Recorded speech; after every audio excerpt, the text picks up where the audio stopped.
भैया देखिए अयोध्या में कैसा चमत्कार हो गया जो आप देखकर हो जाएंगे। भगवान श्री राम का मंदिर अयोध्या में बनकर तैयार हो चुका है, लेकिन अभी कुछ ऐसी चमत्कारिक घटना सामने आ रही है जिसे देखकर हर कोई हैरान है, जो गिद्ध पिछले कई सालों में हमें नजर भी नहीं आए। अचानक अयोध्या के अंदर बड़ी संख्या में गिद्धों का झुंड पहुंच गया है। कई लोग इन्हें साक्षात जटायु कह रहे हैं, जो भगवान श्री राम के मंदिर की प्राण प्रतिष्ठा में शामिल होने के लिए आए हैं। लोगों को हैरानी इसलिए हो रही है क्योंकि जो गिद्ध की प्रजाति विलुप्त होने की कगार पर है, साल 2000 के बाद इतनी संख्या में कहीं पर भी नजर नहीं आए, और इतनी बड़ी संख्या में अयोध्या पहुंच जाना वाकई में भगवान श्री राम का चमत्कार है। और यह जब खबर मीडिया के अंदर पहुंची तो सब जगह भगवान श्री राम के चमत्कार की चर्चा होने लगी। इस चमत्कार को आज साइंटिस्ट भी मान रहे हैं। आज के इस वीडियो में भगवान श्री राम के मंदिर बनने वक्त हुए वह चमत्कार बताएंगे जिसे सुनकर आप भी चौंक जाएंगे। आखिर क्यों नेपाल से दो जो विशाल शिलाएं लाई गई थीं, जिस भगवान श्री राम की मूर्ति बनाई जानी थी,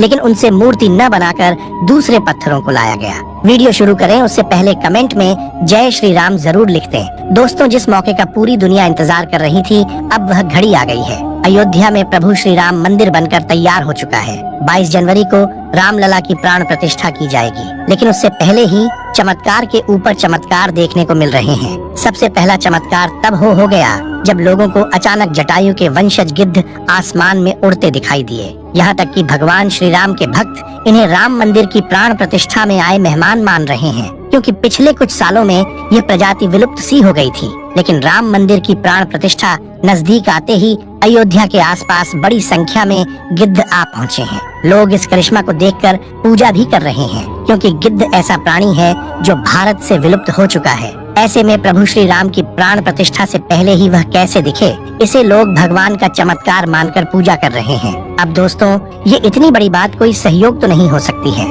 दोस्तों, कुछ बुद्धिजीवी लोग रामायण के होने पर ही सवाल उठाते हैं। उन लोगों का मानना है कि रामायण असल में एक कहानी थी, मगर दोस्तों आज भी रामायण से जुड़े हुए कई सारे ऐसे सबूत मौजूद है जो हर किसी को मानने के लिए मजबूर कर रहे हैं। भगवान राम ने जो पुल बनाया था लंका जाने के लिए, वह आज भी मौजूद है। उसे वैज्ञानिकों ने भी माना है। वैज्ञानिकों ने उसे देखकर कह दिया कि यह कोई प्राकृतिक नहीं है, बल्कि यह इंसानों द्वारा बनाया गया पुल है, और जिस जगह पर वह पुल बनाया गया था वह आज भी उसी जगह पर मौजूद है। उस समय भगवान श्री राम ने अपने चमत्कार से पत्थर को पानी के अंदर तैरा दिया था, और उन तैरते हुए पत्थरों पर कदम रखकर वानर सेना लंका में गई थी। दूसरा सबसे बड़ा सबूत रावण खुद की लंका है। रावण की लंका आज भी मौजूद है, और यह चमत्कार भी बहुत बड़ा सबूत है। जटायु गिद्ध प्रजाति से ताल्लुक रखते थे, वहीं जटायु भगवान श्री राम के परम भक्त थे। दोस्तों, जटायु और भगवान श्री राम के बारे में रामायण में भी कई बार हमें जिक्र मिलता है।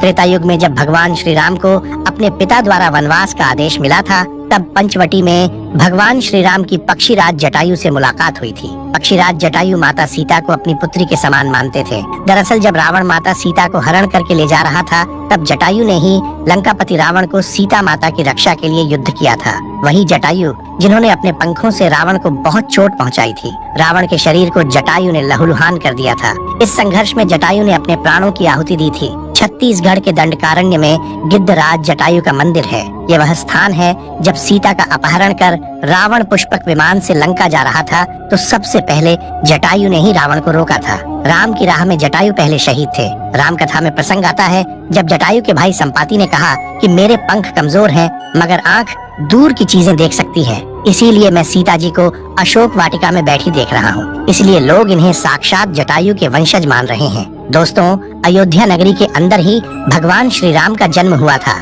जिसका जिक्र वाल्मीकि की रामायण में भी है। सालों तक चले राम राज्य के बाद जब श्री राम ने जल समाधि ले ली, तो अयोध्या नगरी सूनी हो गई। पौराणिक मान्यताओं के अनुसार उज्जैनी के राजा विक्रमादित्य जब यहाँ आखेट करने आए, तो उन्हें उजाड़ भूमि पर कुछ चमत्कार दिखाई देने लगे। खोज की तो पता चला कि यह श्री राम की जन्मभूमि है। इसके बाद उन्होंने यहाँ श्री राम के भव्य मंदिर का निर्माण कराया, जिसमें काले रंग की कसौटी पत्थर वाले 84 स्तंभ थे। समय समय पर यहाँ राजाओं मंदिर की देखभाल की। लेकिन 14वीं शताब्दी में जब भारत में मुगलों का शासन हुआ तो श्री राम जन्मभूमि को नष्ट कर वहाँ बाबरी मस्जिद बना दी गई। 1525 में राम जन्मभूमि मंदिर को बाबर के सेनापति मीर बांकी ने ध्वस्त करवाया था। बाबरी मस्जिद की 3 गुंबद थी, जिसके बाहरी हिस्से में एक चबूतरे में श्री राम के बाल स्वरूप की पूजा होती थी। इसे राम चबूतरा कहते थे। लेकिन 1950 में बाबरी मस्जिद के मुख्य गुंबद के ठीक नीचे वही मूर्ति निकली जो सदियों से राम चबूतरे पर विराजमान थी।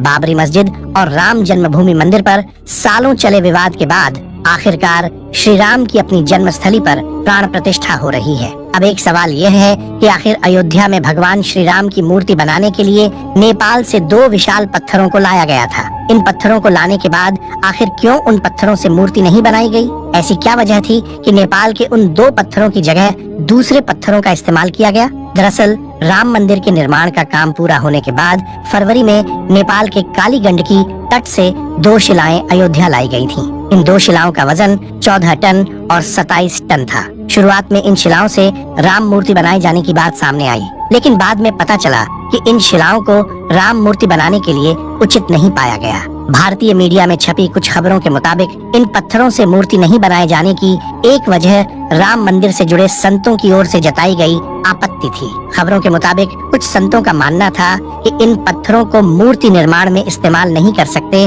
क्योंकि कालिंदी की चट्टानों को तोड़ा नहीं जाना चाहिए, क्योंकि वे शालिग्राम के बराबर हैं। हालांकि अयोध्या पहुंचे नेपाली प्रतिनिधियों के मुताबिक इन शिलाओं की तकनीकी जांच के बाद मूर्तिकारों ने कहा कि ऐसी शिला से मूर्ति तराशना संभव नहीं है। इसके बाद दूसरे पत्थरों से मूर्तियां बनाई गईं।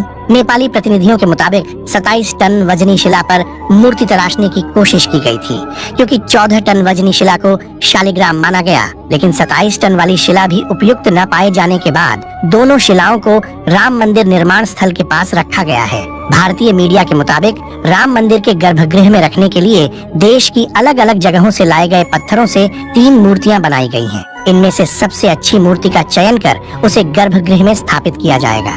दोस्तों, अयोध्या में दुनिया का सबसे बड़ा विशाल मंदिर बन रहा है। लोग बेसब्री से इंतजार कर रहे हैं राम मंदिर के लिए। कुल 67 एकड़ जमीन है, जिसमें 2 एकड़ में मंदिर बन रहा है। पहले मंदिर के मुख्य शिखर की ऊंचाई 128 फीट थी, अब यह 161 फीट होगी। 3 की जगह 5 गुंबद और एक मुख्य शिखर होगा। वैसे तो साल 2020 में ही काम शुरू कर दिया गया था। प्रधानमंत्री नरेंद्र मोदी ने 5 अगस्त 2020 को अयोध्या में राम मंदिर की आधारशिला रखी थी। साल 1994 में बाबरी मस्जिद को ढा दिया गया था, जिसके बाद हिंदू पक्ष और मुस्लिम पक्ष के बीच इलाहाबाद हाई कोर्ट से लेकर सुप्रीम कोर्ट तक लंबी कानूनी लड़ाई चली। इसके बाद नवंबर 2019 में ऐतिहासिक फैसला सुनाया और आदेश दिया कि अयोध्या में विवादित जमीन पर मंदिर बनाया जाए। इस फैसले में यह भी शामिल था कि केंद्र सरकार मस्जिद के निर्माण के लिए सुन्नी वक्फ बोर्ड की 5 एकड़ वैकल्पिक जमीन उपलब्ध कराए। अब दोस्तों, आप इसे लेकर क्या सोचते हैं?